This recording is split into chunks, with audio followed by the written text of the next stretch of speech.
Hi friends, big boss season 9 12th week నామినేషన్లోకి మొత్తం 8 మంది నామినేషన్లోకి వచ్చారు. మొత్తం హౌస్లో 9 మంది ఉన్నారు. 9 మందిలో రీతు చౌదరి కెప్టెన్ అన్నమాట. కెప్టెన్ తప్ప అందరూ నామినేషన్లోకి వచ్చేసారు.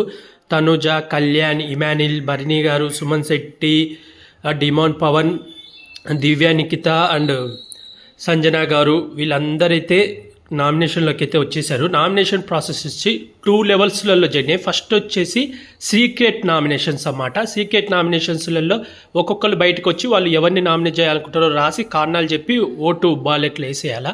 రెండో నామినేషన్ వచ్చి ఫోటో తగలబెట్టడం. ఈ రెండో నామినేషన్లో చాలా పెద్ద ఫైట్లు అయితే జరిగినాయి అంట. ఈ సీజన్లోకి వెళ్ళి హైలైట్ ఫైట్లు వచ్చేసి డిమాన్ పవన్, కళ్యాణ్ వాళ్ళిద్దరి మధ్య జరిగేటప్పుడు రీతు చౌదరి కూడా మధ్యలోకి వచ్చిందంట. అలాగే వీళ్ళ ముగ్గురికి పెద్ద గొడవ అయిందంట.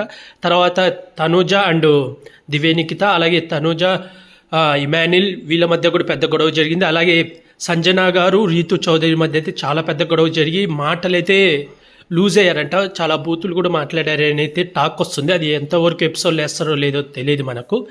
ఓవరాల్గా అయితే నామినేషన్ ప్రాసెస్ అయితే ఇలా జరిగింది. మొత్తం 8 మంది నామినేషన్లోకి వచ్చారు. ఈ వారం మీరు ఎవరికి ఓటేస్తున్నారో, ఎవరికి సపోర్ట్ చేస్తున్నారో కామెంట్ చేయండి ఫ్రెండ్స్. అలాగే ఎవరు టాప్ 5లో ఉంటారు అనుకుంటున్నారో కూడా కామెంట్ చేసి చెప్పండి ఫ్రెండ్స్. అలాగే ఇలాంటి బిగ్ బాస్ రివ్యూస్ కానీ, బిగ్ బాస్ అప్డేట్స్ కానీ కావాలనుకుంటే నా యూట్యూబ్ ఛానల్ సబ్స్క్రైబ్ చేసుకోండి friends. Like, share, comment, subscribe friends. Bye.